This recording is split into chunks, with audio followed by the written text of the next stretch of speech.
And to our main conversation today, after the 2023 elections with the emergence of Bola Tinubu as president, the two main opposition parties, the People's Democratic Party and the Labour Party, are still struggling to get their stance in Nigeria's political sphere. The Labour Party has been battling with leadership crises and series of defections from party loyalists. The PDP, on the other hand, is not left out in this matter, with leadership crisis, defection and quite a number of court cases. The question is, how formidable is the politics of opposition in Nigeria? There have been allegations of the APC sponsoring the crisis, bedeviling the opposition parties. How true is this? Big question on the show. Can Nigerians trust the opposition parties with their votes in the off-cycle election as well as the 2027 general election? I'm joined on the show by Labour Party chieftain Callisto Okafor, who joins me live from our studio in Abuja. Thank you so much for joining us on the program this hour. Thank you. Thank you for having me. All right, let's begin with the breaking news from the Nigeria Governors Forum. I'm sure you're following this as well. They have now endorsed the tax reform bills with some major recommendations. What do you make of this development? Honestly speaking, it's a welcome development because this is, I'm talking as a person, I'm not talking on behalf of Labour Party. I'm talking as Callisto Okafor. So what I want to say here is that it's a welcome development. It's good that governors have started seeing things the way it's supposed to be seen.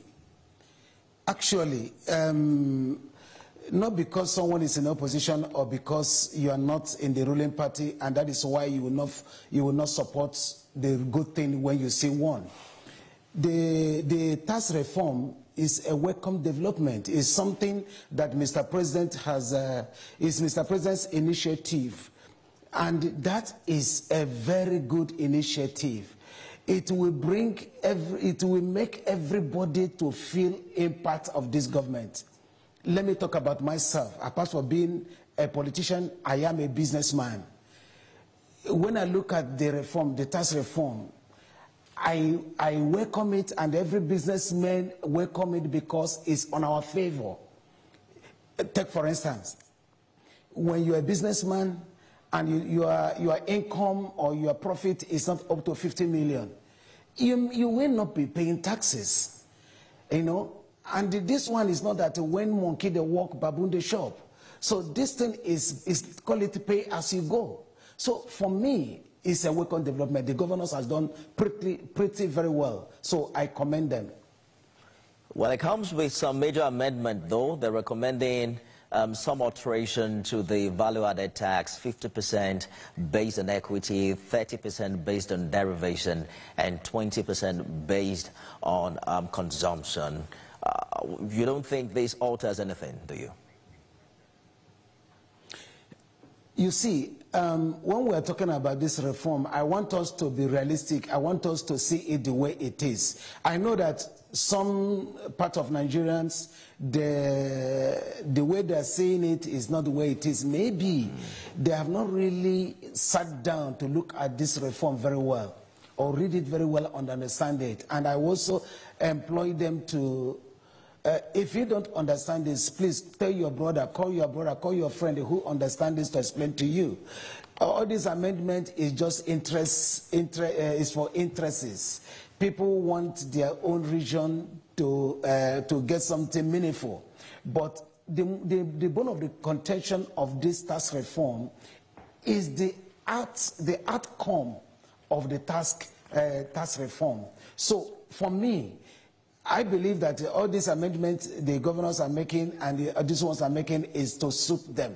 But if you ask me, I would say that we better stick to that which the federal government submitted to National Assembly. That is fair. That is fair, very, very fair.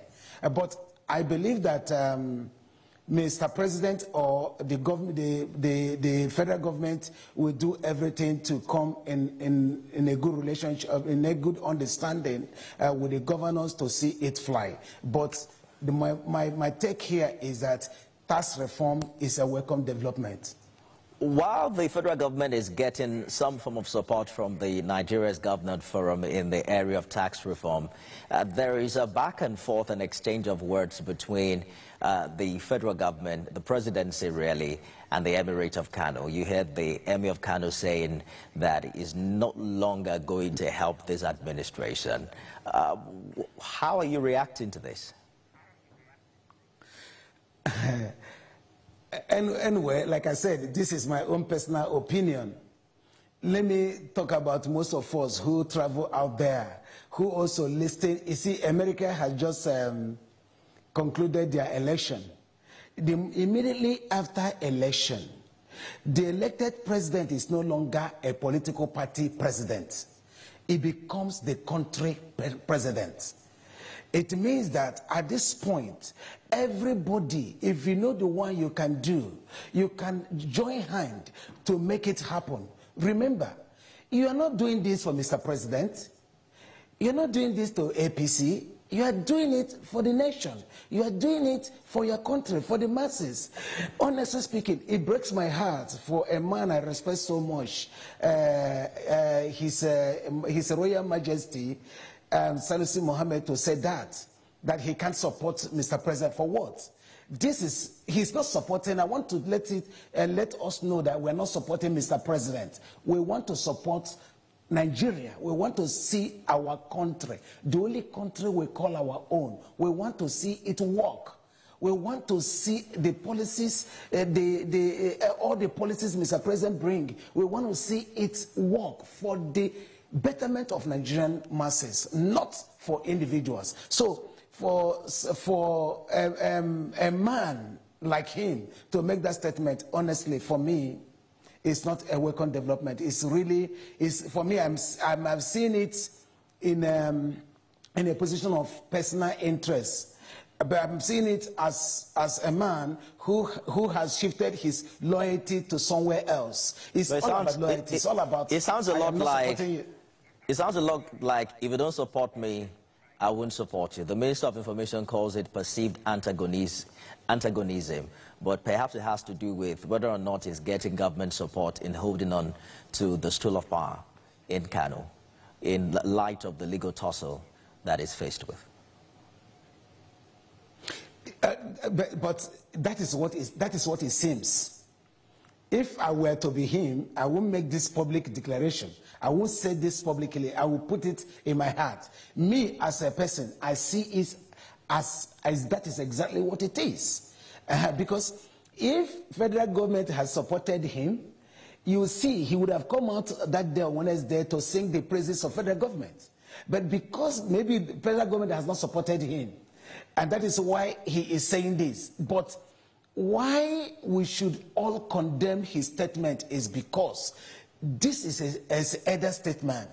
This is a first-class citizen of this country, a man who has held a position of central bank governor. Shouldn't have come out to say this.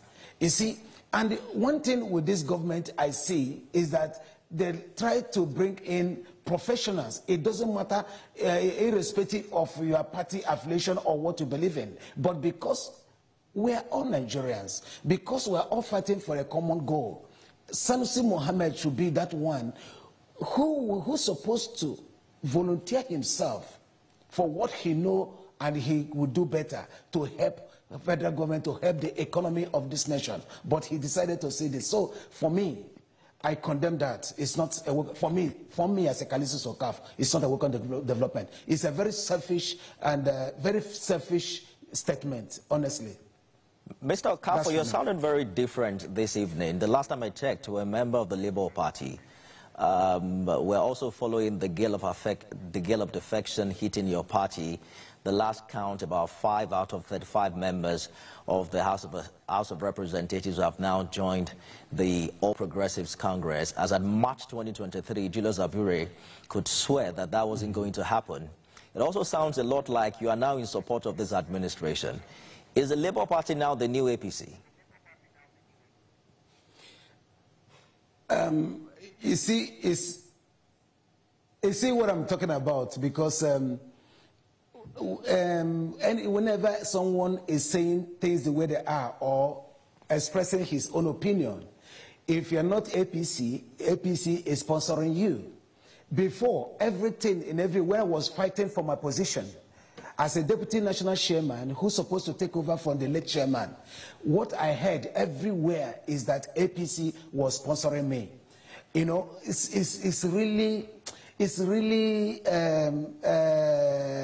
disheartening to hear this kind of thing from people. This is our government, like I said before. The moment after election, the next thing to do is the president-elect is the president of the Federal Republic of Nigeria. It's not the president of APC. It's not the president of any other. So whatever we can do or we can say to support the government, you say it and do it. I hear you, Mr. Okafor, and I understand your position. It sounds accurate as well. But some would say you went to the Supreme Court, you know, to claim the chairmanship seat. You know, what your detractors are saying is perhaps because you did not get that position, that is why you have turned around to support the incumbent government. How do you react to that? Well, that is funny. And who says that I am done in Supreme Court? Who says so? Who says I'm done in Supreme Court? You see, I am a man who respects the rule of law. If a competent court says that Abure is a national chairman of Labour Party, as a good citizen, I have to respect the rule of law and wait until another court says otherwise. So this is not all about because I have lost out. I have not lost out in Supreme Court because I'm in Supreme Court. So I don't want to talk about that. All I'm trying to say here is the affairs of the nation, not affairs of political party. And again, when you talk about people defecting from Labour Party to another, I read in newspapers, I read in social medias where Abure is going up and down. They said, according to them, that's what I read in social media. I don't know how true it is, that they have gone to the floor of the House to serve those people who are defected. You see, if Nigerians, if a PDP man deferred to APC, or APC man deferred to PDP, or vice versa, how they have been doing it, it's like it become a normal. It become everyday thing. Labour Party own won't be different. Don't forget that the reason they defeated because of this quarrels, because of this fight, because of the leadership crisis, because of legislative tussle. But what the Labour Party is saying under Abure, Mr. Okafor, is that as we speak, there is no significant division within the party. You just mentioned yourself that the court is in favor of the Abure leadership, and they are contesting that provision of Section 68 and I think Section 109 of the Constitution that gives room for defection of members of the House.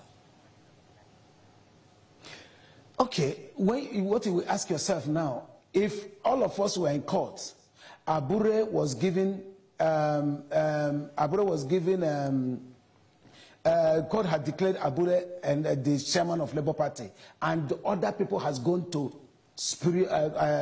higher court, and this guy says, listen, we are tired of what is happening in Labour Party.